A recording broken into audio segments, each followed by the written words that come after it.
Doctor R માલિક, CDHO Rajkot.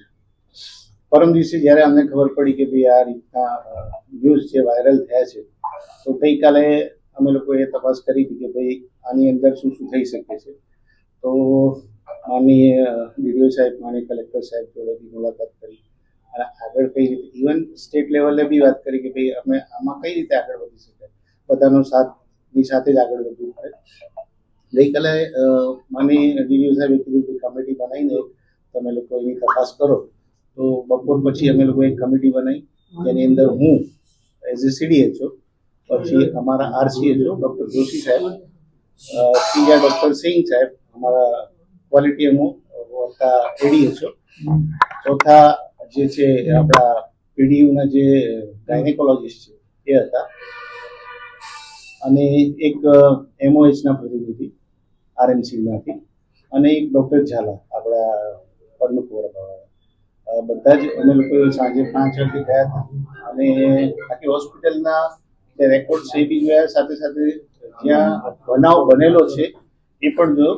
એમની સાથે ચર્ચા બી કરી બધી આખી, અને એમાં ચર્ચામાં એમણે કીધું કે ભાઈ 20 જાન્યુઆરીના દિવસે એમણે કંઈક પાસવર્ડ ચેન્જ કરવાની જરૂર પડી હતી, અને એમાં એ લોકોને એવું લાગ્યું કે ભાઈ આપણું કંઈક CCTVમાં કંઈક થયું હશે, પણ એ લોકોએ એના પછી પણ કોઈ એમાં શું કહેવાય કે એની માહિતી કંઈ આપી નહોતી જાણવા જોગતી એવું.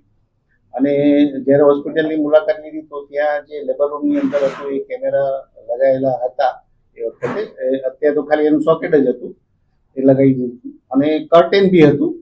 પણ એમાં એવું છે કે સપોઝ એ લોકો એવું કીધું કે ભાઈ જે એક પેશન્ટ હોય તો એ પ્રાઇવસી જળવાય છે એવું કરીને એ લોકો પ્રોસિજર કરતા હતા.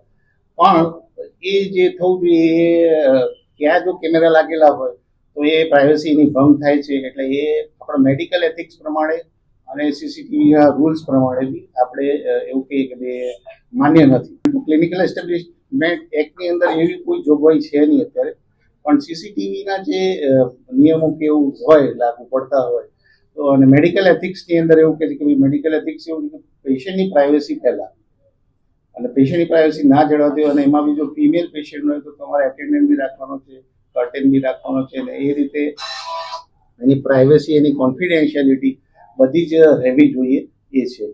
મેડિકલ એથિક્સની અંદર જો ના આવતું હોય તો આપણે એને નોટિસ આપીને એની સાથે સાથે એનો ખુલાસો પૂછી શકીએ પહેલા, અને આગળની કાર્યવાહી જે આપણે પછી કમિટી ડિસાઇડ કરશે એ પ્રમાણે. પણ ભવિષ્યમાં આ ઇન્સિડન્સના કારણે કે ભાઈ આવું ટીવી હેક થઈ શકે છે કે કેમેરા હેક થઈ શકે છે, અને એના પરથી તમારી જે સાયબર સિક્યુરિટી છે એની અંદર એક ફોલ્ટ જ કહેવાય કે આપણી લિમિટેશન કહેવાય કે બીકોઝ વી આર મેડિકોઝ. આપણને સાયબર ક્રાઇમ કઈ રીતે થાય છે એ જ્યારે થાય ત્યાર પછી જ ખબર પડે છે, અને આપણી આંખ ત્યારે જ ખુલે છે કદાચ. સર, મેં વાત કરી કે મેડિકલ એથિક્સની અંદર એવું છે જ કે ભાઈ એ પ્રમાણે એની પ્રાઇવસી ન જળવાય એવું ના થવું જોઈએ. પણ એ જે છે વસ્તુ પ્રાઇવસીના ભંગનું જે છે આખું, એ ક્રિમિનલ પ્રોસિજર કોડની અંદર છે.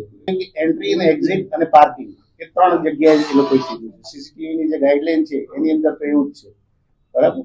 હા, એના રિઝોલ્યુશન બાબતે એને બધી છે, ટેકનિકલ સ્પેસિફિકેશન્સ છે કે તમારે ટીવી જે હોય એ 24 કલાક ચાલતા હોવા જોઈએ, DVRમાં એના રેકોર્ડિંગ બરાબર થયેલા હોવા જોઈએ.